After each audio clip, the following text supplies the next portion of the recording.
Hey y'all, I'm Erinn Knight, artist manager and co-owner of Invite Only, also artist management consultant for independent artists. Y'all, what's good? It's Brandon, digital marketing, branding, event production, all that. Right, all our resumes are too crazy to actually say everything.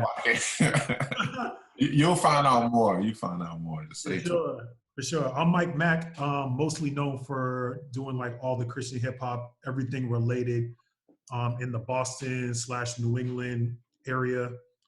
So I'm gonna leave it as that. So humble. Yeah. I can't believe you relegated yourself just to the Boston, New England area. You literally made calls for me to San Jose. Stop.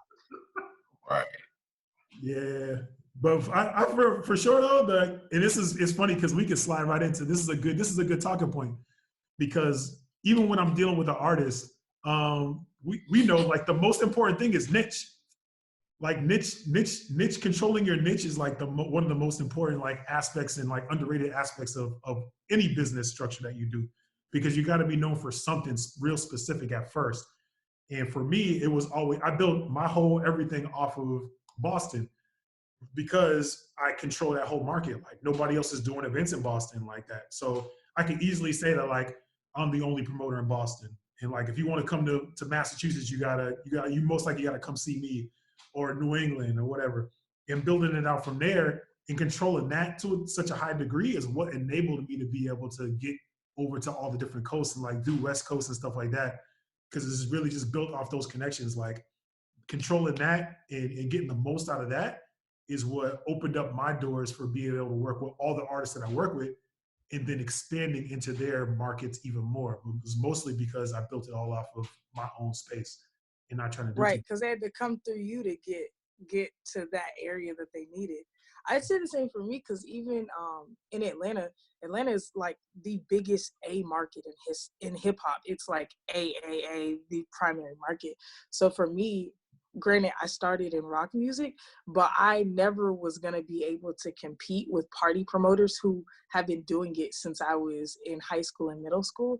So I realized my niche in Atlanta was finding undiscovered venues, being able to get venues on Thursday nights, Friday nights that are like really hot nights. I was finding spots that other people didn't know about.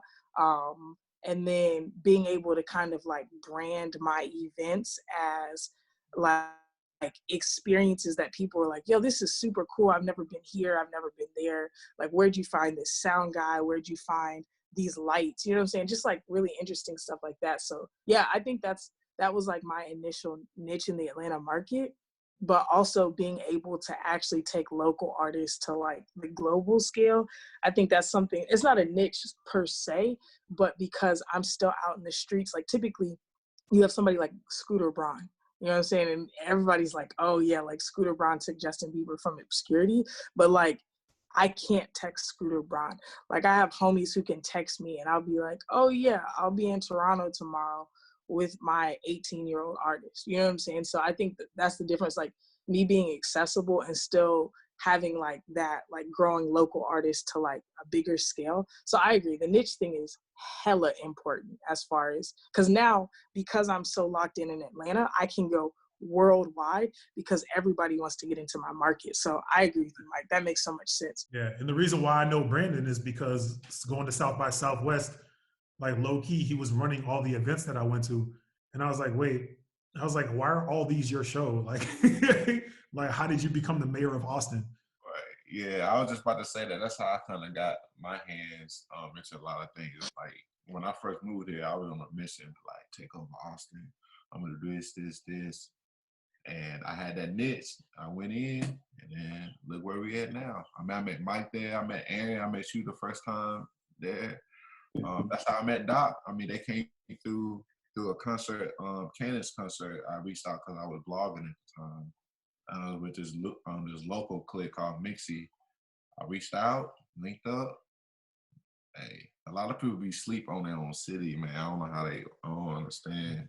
Exactly. Like, take over your own base, and then you can focus on taking over everything else. It's an invite only. Think of what you doing, get right, homie.